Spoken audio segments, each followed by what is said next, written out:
بسم اللہ الرحمن الرحیم ان اللہ وملائکتہ یصلون علی النبی یا ایہا الذین آمنوا صلوا علیہ وسلموا تسلیما۔ آج میں آپ لوگوں کے سامنے حضور اقدس صلی اللہ علیہ وسلم کی زندگی کا ایک ایسا واقعہ بیان کروں گا، شاید کسی بھی سننے والے کے آنسو روک نہ جائیں۔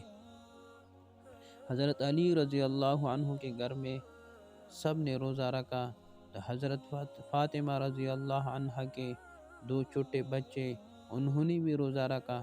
مغرب کا وقت ہونے والا ہے، سب کے مصلے بچھائے رو رو کر دعائیں مانگتے رہے۔ حضرت فاطمہ رضی اللہ عنہ دعا ختم کر کے گھر میں چلی گئی اور 4 روٹیاں بنائی۔ اس سے زیادہ اناج گھر میں نہیں تھی۔ پہلے روٹی اپنے شوہر حضرت علی رضی اللہ عنہ کے سامنے رکھ دی، دوسری روٹی اپنے بڑے بیٹے حضرت حسن رضی اللہ عنہ کے سامنے، تیسری روٹی اپنے چھوٹے بیٹے حضرت حسین رضی اللہ عنہ کے سامنے رکھی اور چوتھی روٹی اپنے سامنے رکھ لی۔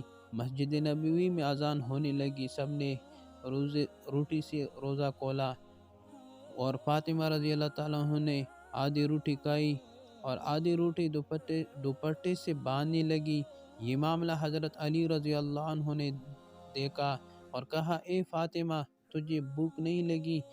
ایک تو روٹی آدھی ہے اور دوسری دوپٹے سے باندھ رہے ہو۔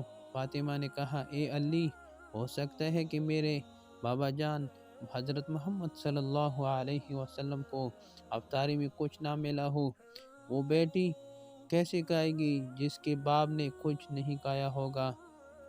فاطمہ دوپٹے سے روٹی باندھ کر چل پڑی۔ ادھر ہمارے نبی کریم صلی اللہ علیہ وسلم مغرب کی نماز پڑھ کر آ رہے تھے۔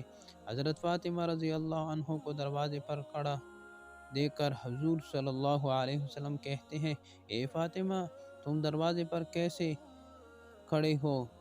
حضرت فاطمہ رضی اللہ عنہ نے کہا، اے اللہ کے رسول صلی اللہ علیہ وسلم، مجھے اندر لے چلیے۔ حضرت فاطمہ رضی اللہ عنہ کی آنکھوں میں آنسو تھے۔ کہا، جب افطار کی روٹی کھائی تو آپ کی یاد آ گئی کہ شاید آپ نے کھانا نہ کھایا ہو، اسی لیے آدھی روٹی دوپٹے سے باندھ کر لے آئی ہوں۔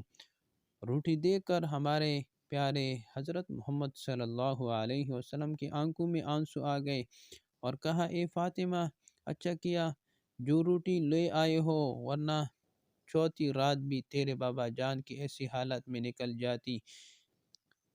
4 دنوں سے میں نے روٹی نہیں کھائی ہے۔ دونوں ایک دوسرے کو دیکھ کر رونے لگتے ہیں۔ یہ اللہ کے رسول صلی اللہ علیہ وسلم نے روٹی مانگی۔ فاطمہ نے کہا، بابا جان، آج تو اپنے ہاتھوں سے روٹی کھلاؤں گی۔ پھر اپنے ہاتھوں سے کھلانے لگی، روٹی ختم ہونے لگی۔ حضرت فاطمہ رضی اللہ عنہا رونے لگتی ہے۔ حضور صلی اللہ علیہ وسلم نے دیکھا اور کہا، اے فاطمہ، اب کیوں روتے ہو؟ کہا، اے ابا جان، کل کیا ہوگا؟ کل کون کھلائے گا؟ کل کیا میرے گھر میں چولہا جلے گا؟ کل کیا آپ کے گھر میں چولہا جلے گا؟ نبی کریم صلی اللہ علیہ وسلم نے اپنے پیارے ہاتھ فاطمہ رضی اللہ عنہ کے سر پر رکھ کر اور کہا، اے فاطمہ، تو بھی صبر کر لے اور میں بھی صبر کرتا ہوں۔ ہمارے صبر سے اللہ جل شانہ امت کے گناہ گاروں کا گناہ معاف کرے گا۔ اللہ اکبر۔ یہ ہوتی ہے محبت جو نبی کریم صلی اللہ علیہ وسلم کو ہم سے تھی، امت سے تھی۔ یہ گناہ گار امت ہم بھی ہے، جن کے لیے نبی بھوکے رہے، نبی کی بیٹی بھوکے رہی، اور ہم لوگ کیا کر رہے ہیں؟ ان کے لیے کل قیامت کے دن میں ہم سب کیا جواب دیں گے؟